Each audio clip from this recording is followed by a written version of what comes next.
Olá, vamos a mais uma pergunta aqui no nosso painel Orbum, que nos foi endereçada por Emanuel Oliveira Moraes, no ano 2023 ainda, após uma palestra chamada Os Anos de Pregação e a Promessa do Retorno de Jesus. A pergunta é um pouco grande, mas vamos lá. Diz o nosso irmão: Jesus teria uma missão como Messias, mas que dela se desviou por amor na condição de humano. Nessa segunda aula, o Senhor afirma que Jesus, quando da sua entrada em Jerusalém, teria ordenado aos seus discípulos que pedissem a um certo homem que lhe entregasse um jumentinho para que ele, Jesus, entrasse na cidade, fazendo assim cumprir, e aqui está a minha dúvida, a profecia que assim dizia, ou seja, que o Messias entraria montado em um jumento, entraria em Jerusalém montado em um jumento. Segundo o que aprendi, diz o nosso irmão Emanuel, quando um rei vinha montado em um cavalo, isso era sinal de guerra. Se, ao contrário, viesse montado em um jumento, sua vinda era de paz. Ora, se essa entrada era profética, acredito que ocorreria a partir dali, e Jesus veio montado em um jumento. Então, o cumprimento da profecia se deve como sinal de paz e não como condição de guerra. De um Jesus Senhor dos Exércitos. Ou seja, eu vou reler aqui que eu mesmo me enrolei. Ora, se essa entrada era profética com a característica de paz e não na condição de guerra, de um Jesus Senhor dos Exércitos, por que essa profecia foi feita, né?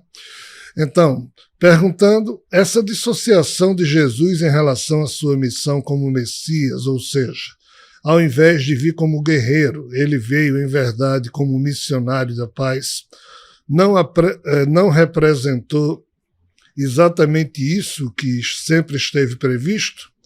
Ou seja, a profecia não previu a vinda de Jesus como um missionário da paz ao invés de um suposto Messias guerreiro?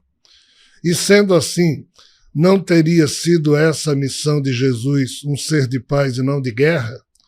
Isso já não estava previsto, portanto? Ou seja, o nosso irmão Emanuel Oliveira Moraes, ele fez aqui uma pergunta muito, muito bem colocada, uma pergunta bastante complexa, mas ele situa a lógica da sua formulação de pensamento no seguinte aspecto de que, segundo o que ele aprendeu, em termos de simbologia, quando um rei entrava num determinado município e vinha a cavalo, se preparasse que a coisa ia complicar porque ele vinha para a guerra. Mas se o rei montasse em jumento, viesse montado num jumento, era em missão de paz. Isso é meio controverso, tá? Essa perspectiva aqui do aprendizado, mas o nosso irmão, de fato, resgata um traço cultural que em algumas culturas lá de trás, na época em que os profetas Isaías, Malaquias, os mais antigos, Zacarias, promoveram as suas odes proféticas, se tinha realmente essa noção que o nosso irmão Emanuel bem retratou.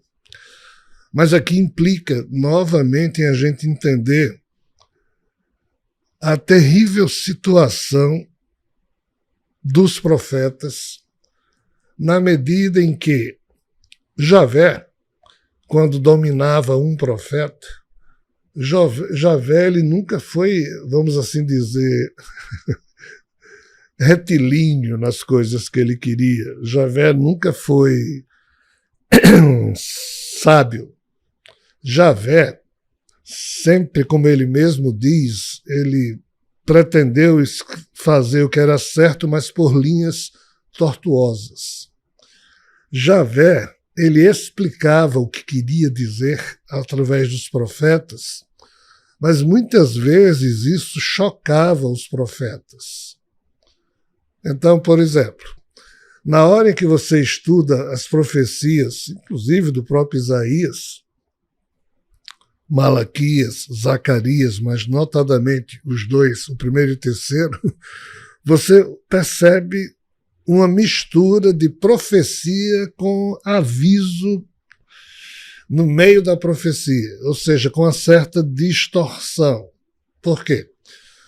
Se de fato Javé pretendia avisar ao mundo que estava mandando um Messias superpoderoso, por que então a profecia no jumento, observando-se a observação do nosso irmão Emanuel, e por que nessa profecia também é dito que ele seria crucificado, mas se ele era todo poderoso? Então, assim, realmente existem essas aparentes distorções, ou se nós analisarmos com a razão da posteridade, ou seja, depois que os fatos profetizados aconteceram, aí você vai fazer uma leitura posterior daquilo que foi vaticinado. Mas na época em que o vaticínio foi criado, obviamente o fato ainda não tinha acontecido, isso aqui não é fácil. E essa relação desses profetas com o Javé nunca foi fácil. Muita coisa assim cumpriu, outras não, porque a profecia ela predispõe os fatos, mas não necessariamente impõe. Só algumas profecias são inexoráveis, mas não é o conteúdo profético relativo ao Messias que se enquadra nisso, ainda que alguns exegetas bíblicos assim o considerem. Mas indo direto aqui para a questão. O Messias que o nosso amigo Javé avisava que iria surgir como um simples ser humano, como um humano qualquer. Por quê? Os outros, entre aspas, enviados dos céus à terra, muitos deles não nasciam como um ser humano qualquer. Rama surgiu do meio de uma fogueira. Krishna tem lá umas profecias, uns fatos estranhos em torno da maneira como ele teria sido vaticinado e como de fato ele nasceu, mas essas figuras não eram simples seres humanos como Jesus. Jesus, de fato, era um ser humano, apenas Maria foi inseminada artificialmente, mas o homem Jesus, o ser humano Jesus, era só isso. Um homem igual a cada um de nós, apenas a sua fertilização ocorreu de uma maneira não natural, foi inseminado. Veio um genoma um pouco estranho, mas que não tornou ele um homem estranho, ele era um homem igual a todo mundo. Mas qual a questão aqui? Ele tinha superpoderes exatamente devido a esse genoma de fora que foi inseminado em Maria, que deu a ele essa condição. Além disso, havia uma correspondente sede de poder dos poderes que Jesus tinha, obviamente no espírito que o imantava. Senão a coisa não funcionava. Então, essa resultante de que Jesus, mesmo sendo um simples homem, tinha superpoderes, mas mesmo Jesus sendo isso, ou seja, um simples humano com superpoderes, a pergunta é, por que ele não pediu um cavalo e sim um jumento para entrar em Jerusalém? O que tem a ver exatamente com a pergunta que o nosso irmão faz. Não é?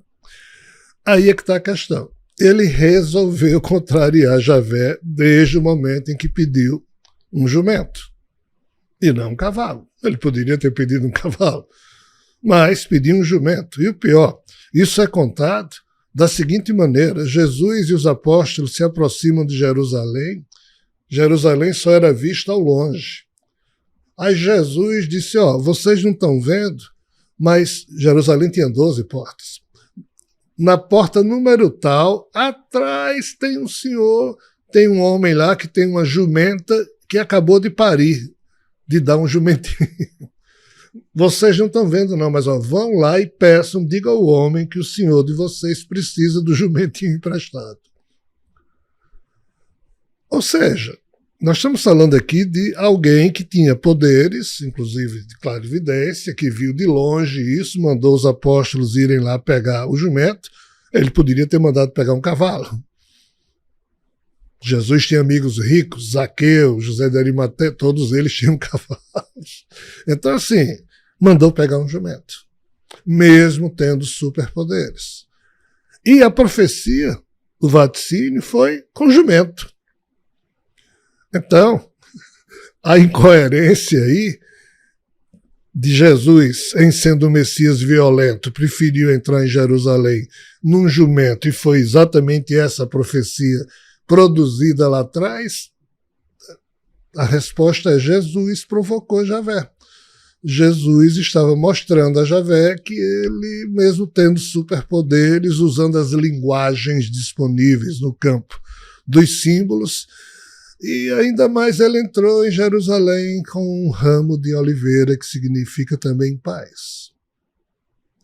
Aí a pergunta do nosso irmão: por que ele fez isso? Exatamente para contrariar o fato de que nas Escrituras estavam descritos todos os poderes que o tal Messias deveria ter para fazer o quê? Não tratar bem as pessoas, mas para subjugar as pessoas, para dominá-las.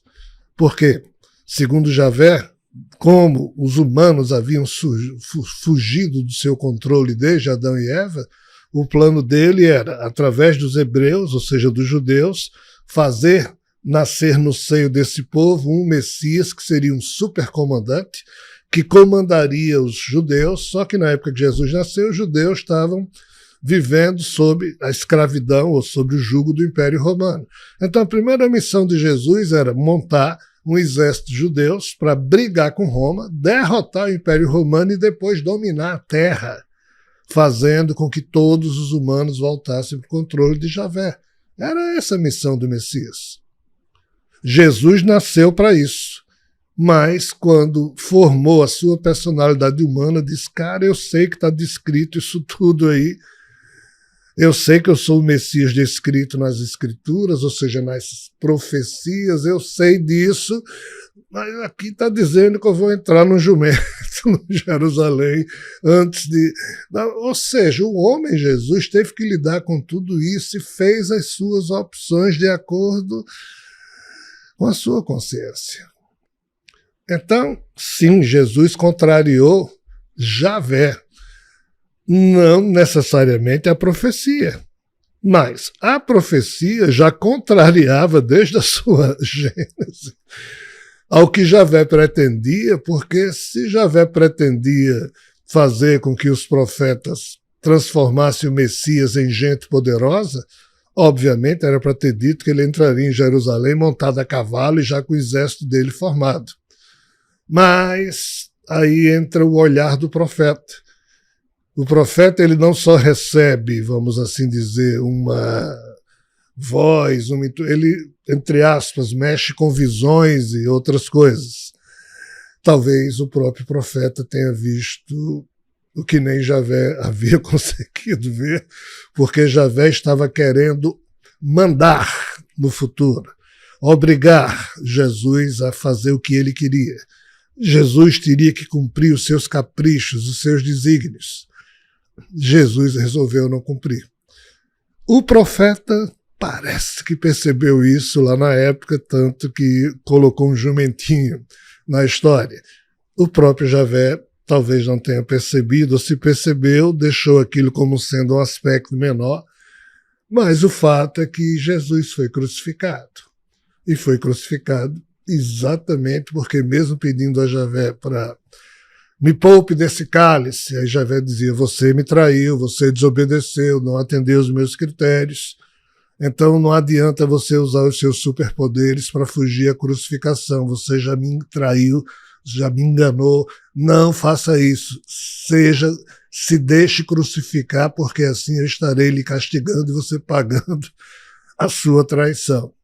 Jesus suou sangue lá no horto de Getsemane, na quinta-feira antes de ser preso, na sexta ele foi crucificado, exatamente porque ele tinha poderes para mandar tudo aquilo às favas e se deixou crucificar para não piorar a encrenca entre ele e Javé, porque ele descumpriu a profecia de Javé.